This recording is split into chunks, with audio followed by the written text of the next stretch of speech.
Nesta aula de hoje, nós vamos falar um pouquinho sobre segurança do paciente no ambiente hospitalar.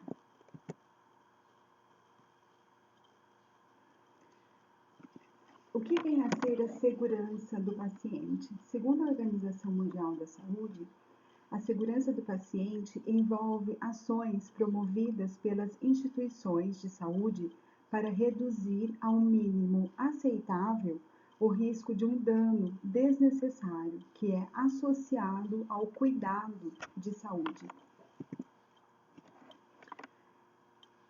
O Ministério da Saúde, ele criou o Programa Nacional de Segurança do Paciente para o monitoramento e prevenção dos danos na assistência à saúde. É vinculado à Portaria 529, de 1º de abril de 2013. Essa portaria que foi a responsável pela instituição do Programa Nacional de Segurança do Paciente. Esse Programa Nacional de Segurança do Paciente, ele menciona 6 itens. Primeiro, identificar corretamente o paciente. 2, melhorar a comunicação entre os profissionais de saúde. 3, melhorar a segurança na prescrição, no uso e na administração de medicamentos. Ele fala também sobre assegurar uma cirurgia em local de intervenção, procedimento e pacientes corretos. Higienização das mãos para evitar a infecção e reduzir o risco de quedas e úlcera por pressão. Tá? Nós vamos falar depois sobre cada um desses itens. Mas há outras leis, né? Há outras legislações que falam também sobre a segurança do paciente. A RDC número 63 de 2011, ela dispõe sobre os requisitos de boas práticas de funcionamento para os serviços de saúde, que são fundamentados na qualificação, na humanização tanto da atenção como da gestão, na redução e controle dos riscos para os usuários e para o meio ambiente. A Portaria 529 de 2013, que instituiu o Programa Nacional de Segurança do Paciente e também o Comitê de Implementação do Programa Nacional de Segurança do Paciente. Esses dois programas, né, o programa e tanto o comitê, ele tem a função de promover ações que visem a melhoria da segurança do cuidado em saúde. E a RDC número 36 de 2013. O objetivo, instituir ações para a promoção da segurança do paciente e a melhoria da qualidade nos serviços de saúde. Para isso, ela criou o Núcleo de Segurança do Paciente e a elaboração do Plano de Segurança do Paciente. Mas por que a gente está falando tanto, né, dessa parte de segurança do paciente? Por que é tão preocupante a segurança do paciente dentro do ambiente hospitalar? Porque a cada 10 pacientes que são atendidos em um hospital, pelo menos um sofre algum evento adverso. Seja uma queda, seja uma administração incorreta de medicamentos, seja uma falha na identificação, erros em algum tipo de procedimentos cirúrgicos, infecções ou mau uso de algum dispositivo ou de algum equipamento médico. O Programa Nacional de Segurança do Paciente, ele implementou 2 ações.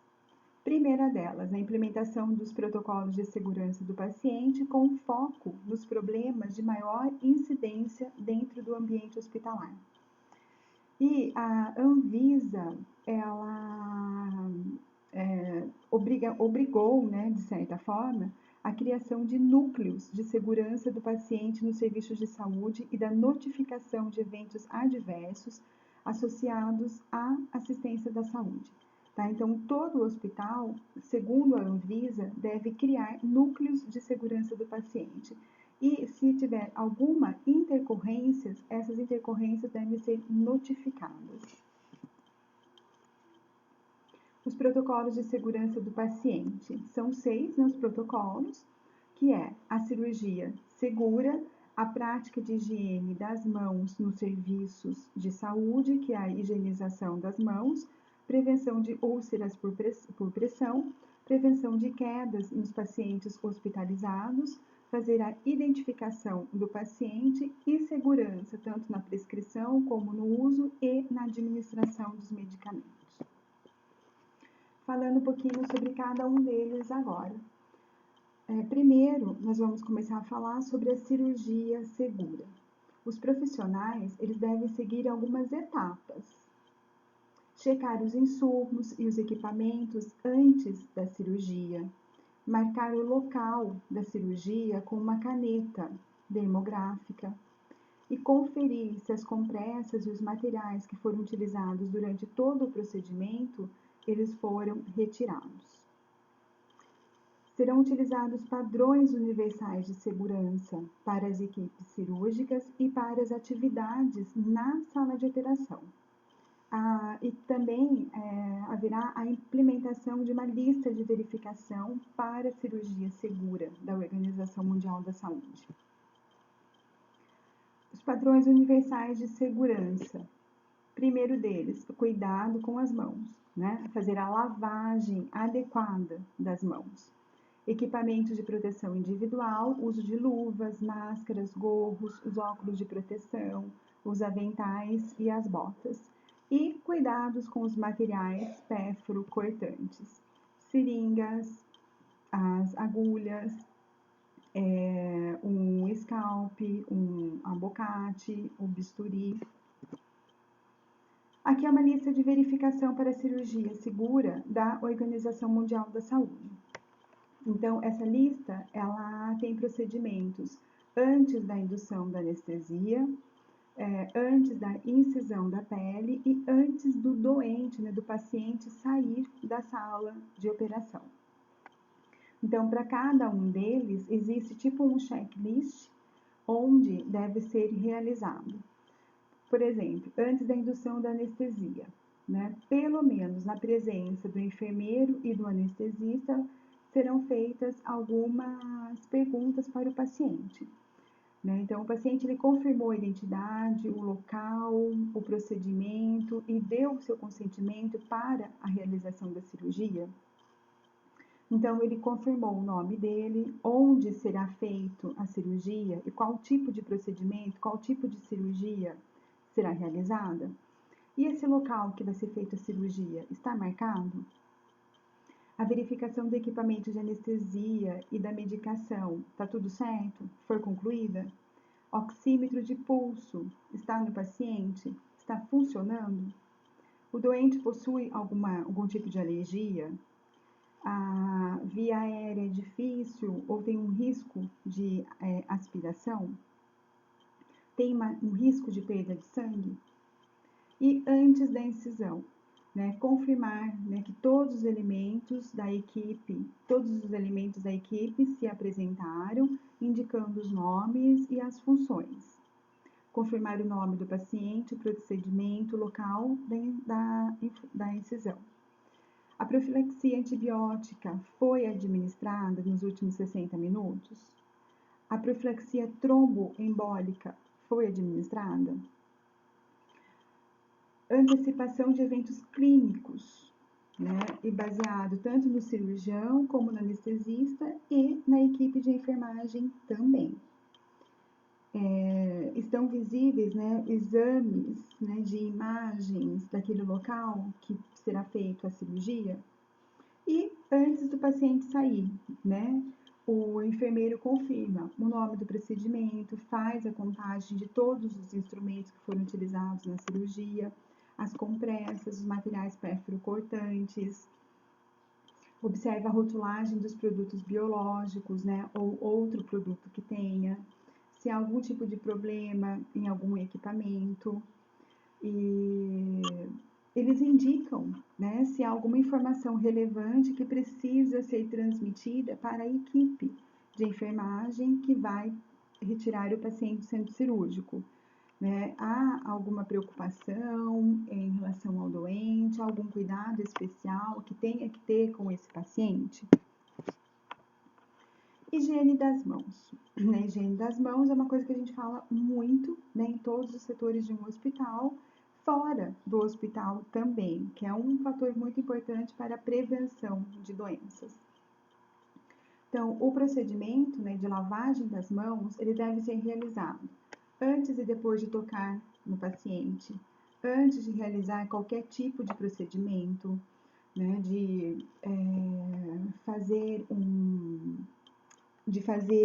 qualquer procedimento que vai ser feito no paciente, seja um curativo, seja a retirada de soro, tá? Seja o acesso a uma veia.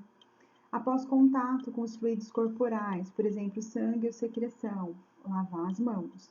E depois de ter contato com as superfícies próximas ao paciente, a mesa que o paciente se alimenta, a cama do paciente, alguma cadeira. E pensar sempre na prevenção e controle das infecções relacionadas ao processo de assistência ao paciente. Aqui está um procedimento, né, para a lavagem e desinfecção das mãos. Tem primeira coisa, umedecer as mãos, né, e os antebraços com água. Aplicar o sabonete líquido bactericida nas mãos, esfregar e lavar as mãos, né, na seguinte sequência por 1 minuto. Lavar as palmas das mãos, o dorso e o antebraço, lavar muito bem o espaço entre os dedos, lavar os polegares, as unhas e as pontas dos dedos, os espaços entre as articulações, lavar os punhos e fazer o enxágue tanto das mãos como dos antebraços. Secar as mãos com papel toalha, né, 2 folhas é o suficiente, e depois aplicar álcool gel nas mãos. Prevenção de úlcera por pressão. Essa prevenção de úlcera por pressão é um cuidado muito importante para os pacientes que estão acamados, e acamados, né, durante um tempo maior.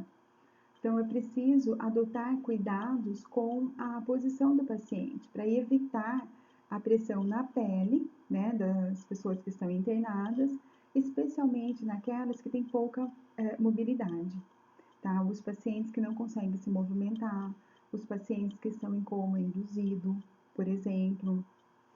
Então, tem que estar sempre fazendo a alteração desses pacientes na cama.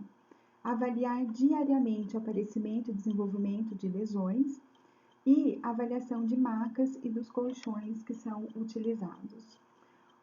Os locais mais comuns, né, da úlcera de pressão é na nuca, na região dos ombros, o cotovelo, a região sacral e nas nádegas, tá? A parte interna aqui dos joelhos, tá? Os calcanhares, a coxa do paciente também. E nós sabemos que a lesão, ela tem vários estágios, né? Estágio 1, o 2, o 3 e o 4, que é o mais grave.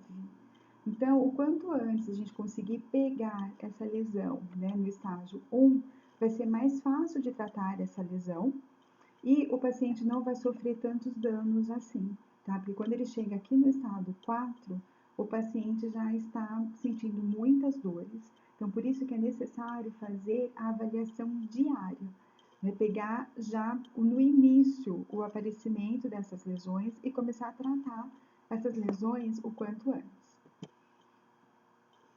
Prevenção de quedas. Quem tem mais risco de quedas no ambiente hospitalar, né? Crianças e os idosos, tá? Então, identificação visual do indivíduo que tem risco de queda, tá? Agora, normalmente, quando as pessoas vão ser internadas, apresenta, né, no leito da pessoa, né, acima, do lado do leito da pessoa, se aquela pessoa tem risco de queda ou não. E daí apresenta até algumas formas, né, de como está fazendo a prevenção desses riscos. Orientação aos pais para não deixar crianças desacompanhadas quando internada. Porque a criança, se você deixar ela 1 segundo sozinha, ela já consegue abaixar a grade de proteção, né, da cama, e ela já sai rolando da cama. Então, é muito fácil dessas crianças caírem. Intensificação dos pacientes em uso tanto de sedativos como de tranquilizantes e hipertensivos, tá? Sedativos e tranquilizantes, eles provocam muito sono. Se a pessoa não está acostumada a utilizar esses medicamentos, ela pode ter uma reação, né? Esse medicamento pode ser muito mais forte para essas pessoas e o risco de queda é muito maior. Antihipertensivos, a pessoa muitas vezes está acostumada com a pressão mais alta. A pressão começa a baixar, a pessoa fica ruim. Pode ter tontura e o que pode estar provocando a queda. E agilidade no atendimento, tanto a campainha como o chamado. O paciente tocou a campainha o quanto antes. Tenta verificar, né, o que está acontecendo com o paciente, porque senão ele vai tentar levantar da cama para ele mesmo tentar resolver o problema dele. Então, quais são os maiores riscos no leito? Tanto o paciente pode cair da cama, do berço ou de uma incubadora, tá? No caso de um recém-nascido, por exemplo, ou um prematuro. No transporte, o paciente pode cair de uma maca, de uma cadeira de rodas, o berço, até mesmo da incubadora. Dentro do ambiente hospitalar, né? E até mesmo em casa. Quais são os ambientes mais favoráveis para esse paciente estar caindo?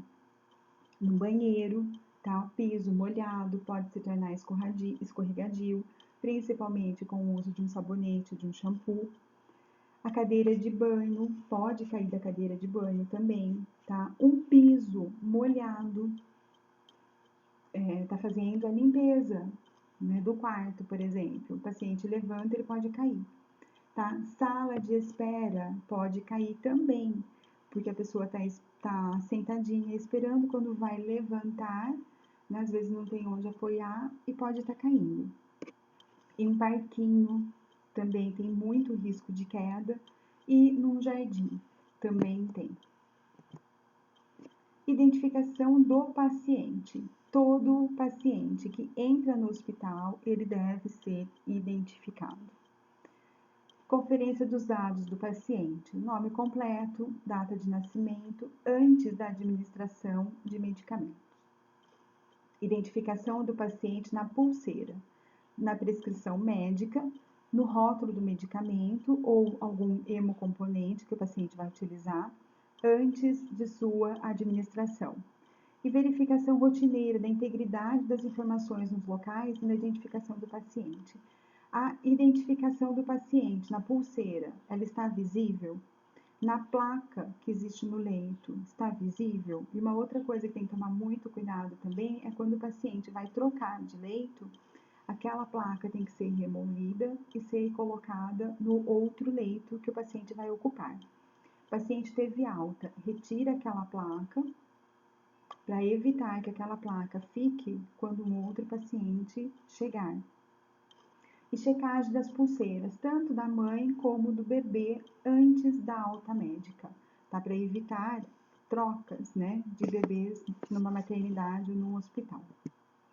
Uso e administração de medicamentos. A prescrição médica deve conter sempre a identificação completa do paciente, a identificação do prescritor, ou seja, do médico, a data, né, da prescrição daqueles medicamentos. Toda prescrição médica deve estar legível. Não pode ser utilizados abreviaturas, porque a chance de conter um erro é grande. E para todos os medicamentos deve estar prescrito a dosagem, a posologia e a via de administração. Para o uso e administração de medicamentos, alguns cuidados devem ser tomados. Quando tiver que fazer o cálculo de medicamentos, tem que ser feita uma dupla checagem. Pelo menos 2 profissionais devem lá observar aquele cálculo para ver se está certo. Prescrições verbais, né? A gente sabe que muitas vezes no ambiente hospitalar tem as prescrições verbais, né? Mas elas devem ficar restritas a alguma situação de urgência, alguma situação de emergência. Então, o paciente está passando mal, o médico do paciente não está no hospital, né? E a enfermagem liga para o médico. O médico faz a prescrição verbal pelo telefone e o medicamento é feito para o paciente. tá? Isso deve ficar restrito, só urgências e emergência, tá? No dia a dia, a prescrição deve ser feita na prescrição médica mesmo, de forma, né, que o médico vá até o local, visualize o paciente, converse com o paciente e depois faça a prescrição dele. Ela deve ser validada pelo prescritor sempre que possível, tá? Assim que possível, quando o prescritor, assim que der para ele ir para o hospital, ele vai para o hospital e faz essa prescrição. E toda prescrição deve ter uma dupla checagem, porque às vezes a letra não está tão legível, então é interessante sempre que 2 profissionais observem aquela prescrição para ver o medicamento, a dosagem, se a posologia está tudo correto, se está dando para identificar toda essa prescrição do médico. O ideal é que todo hospital tenha uma prescrição eletrônica. Por quê? Nessa prescrição eletrônica, ela vai dar a dose máxima diária, né, para todos os medicamentos que são padronizados pelo hospital. Ela vai identificar possíveis interações medicamentosas.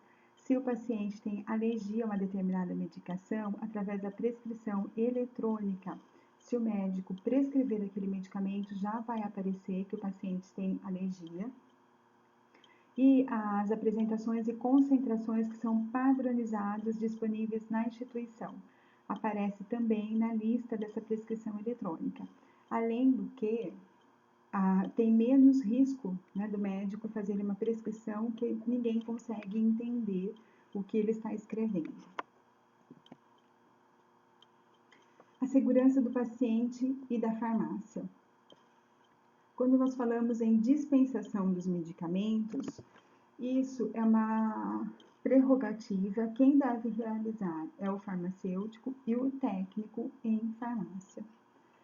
Para que tal procedimento seja feito com qualidade e tenha um respaldo técnico, é necessário que o profissional analise a prescrição, buscando a identificação de não conformidades. Por exemplo, algum medicamento que o paciente tenha alergia, algum medicamento que não tenha no hospital, algum tipo de interação medicamentosa entre os outros medicamentos que são prescritos. Precisa ser observado se a dosagem daquele medicamento está correta, se a posologia está correta. Às vezes o medicamento só pode ser utilizado de 12 em 12 horas, o médico prescreve a cada 8 horas. Os possíveis efeitos colaterais desses medicamentos e também deve ser observado a diluição. Tá? A diluição pode ser feita em água, tem que ser feita em soro fisiológico, como que vai ocorrer a diluição desse produto. Os cuidados da farmácia, tá? Disponibilização de informações nas etiquetas dos medicamentos fracionados. Então, todo medicamento que é fracionado, na etiqueta tem que ter o nome comercial, o nome do princípio ativo, tem que ter a dosagem do medicamento, por exemplo, se ele é 25 miligramas, 50 miligramas, o lote, a data da validade e um código de barras, para que faça o BIP e ele já vá direto para a conta do paciente. Eu posso ter uma etiqueta extra também. Essa etiqueta extra pode ter a diluição, as incompatibilidades farmacêuticas, as interações medicamentosas e pode ter a estabilidade do medicamento, como esse exemplo aqui. Tá? A etiquetinha, ela vai na própria embalagem, né, do medicamento, e fala certinho como que deve ser diluída ou como não deve ser diluída. Então, ó, evitar diluir em solução salina, pois pode aumentar o risco de edema pulmonar. Então, é melhor eu diluir no quê? Em água, tá? E não em cloreto de sódio, tá? Que é a base do soro fisiológico. Anfotericina B, né, tem várias informações aqui, né? O conteúdo do frasco deve ser dissolvido com agitação em 10 ml, ó, do próprio diluente que vai acompanhar o frasco ampola. A estabilidade dele é 1 semana no refrigerador, tá? Então tem que ser colocado na geladeira se não for utilizado o frasquinho todo. Para obter uma solução com concentração final de 0,1 mg por ml, que é a dose usual, deve-se adicionar 490 ml de glicose. Estabilidade: usar imediatamente após a diluição. Atenção, soluções de cloreto de sódio não devem ser utilizadas porque causam precipitação do produto, ou seja, ele não deve ser diluído no soro fisiológico. Pensando agora na segurança do paciente na equipe multidisciplinar.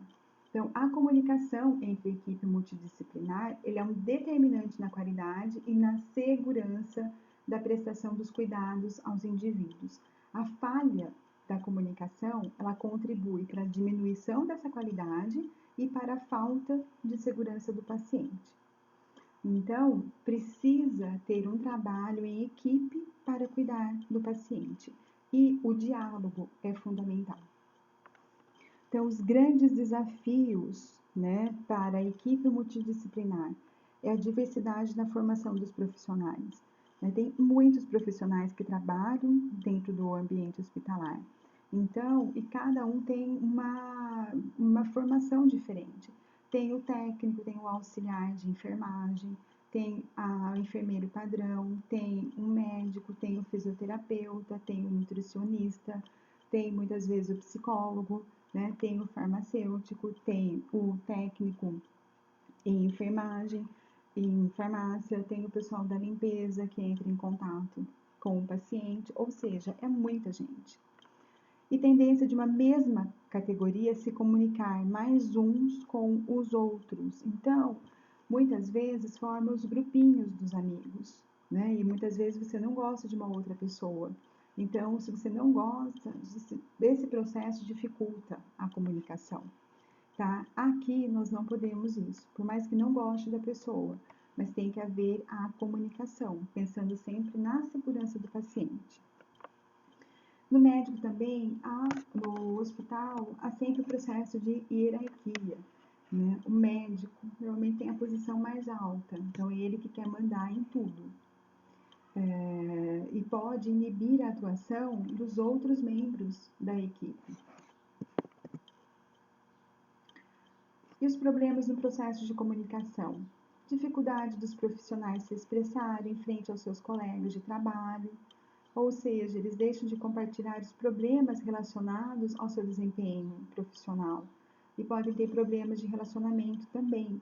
Às vezes a pessoa fez alguma coisa errada, aplicou uma dose de insulina, por exemplo, errado, e acaba não contando, ele acaba ficando quieto. O paciente fica ruim, né? Pode entrar até em óbito, mas ele não fala, porque ele tem medo, muitas vezes, de perder até o trabalho. E problemas de relacionamento com as pessoas. Nós sabemos que não são todas as pessoas que são amigas umas das outras. E esses problemas de relacionamento, eles vão dificultar muito, né, todo esse processo. A comunicação ocorrida nas passagens de turno, né, não pode ser omitidos dados importantes, tudo tem que ser falado, tudo tem que ser relatado. E muitas vezes nós sabemos que há um número inadequado de profissionais, e isso é uma barreira para o processo de uma comunicação eficaz. Falta profissionais, então tudo acaba sendo muito corrido, até a passagem de plantão não consegue ser feita de forma adequada. Estratégias para melhorar a comunicação: fazer o treinamento da equipe, fazer simulações, falar sobre a importância do diálogo, da conversa, a importância de um plantão, né, de passagem de plantão de qualidade. Reuniões de equipe, né, para promover principalmente esse espírito de equipe. Normatizar a passagem de plantão. Fazer um esquema, então na passagem de plantão tem que ser falado isso, isso, isso e isso. E principalmente, saber ouvir. Aqui tem uma frase, né, que é muito interessante sobre a segurança do paciente. Então, investir em segurança não é cumprir apenas a legislação. É, antes de tudo, preservar o ser humano. E sempre lembrando, né, que sem o ser humano não há nada. Obrigada pela atenção de vocês.